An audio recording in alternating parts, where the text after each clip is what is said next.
Savais-tu qu'un démon pouvait empêcher l'ange qui marche avec toi d'agir en ta faveur?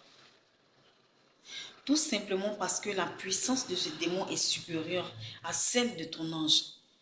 L'extrait que nous allons suivre va certainement éclairer ta lanterne. Alors sois très attentif. Dans le règne spirituel, ce que vous appelez les démons, ce sont aussi des anges, sauf qu'ils n'ont plus la cabode sur eux. De la même manière, les anges de Dieu sont affectés auprès des hommes.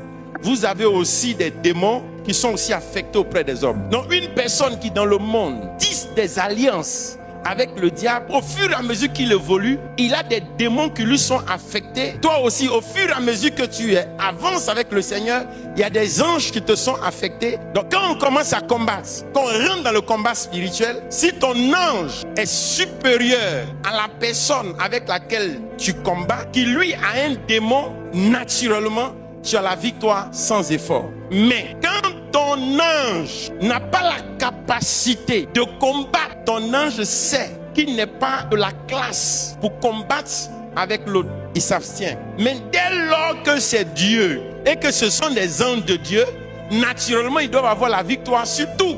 C'est ce qui est dans ta tête. Maintenant, je te pose la question.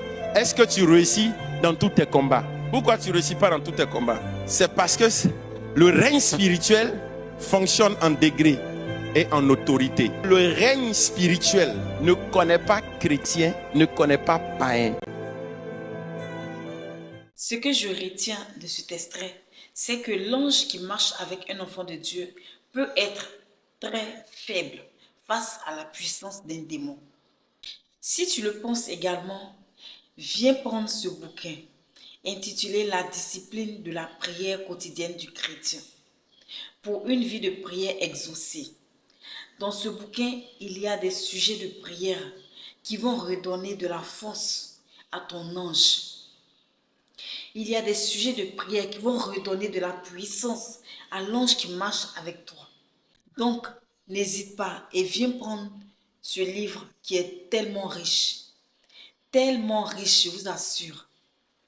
Tu peux l'avoir en librairie, tu peux l'avoir en ligne, tu peux aussi l'avoir dans l'église de l'auteur, c'est-à-dire l'homme de Dieu qui l'a écrit. La discipline de la prière quotidienne du chrétien pour une vie de prière exaucée et pour redonner de la force, de la puissance à l'ange qui marche avec toi.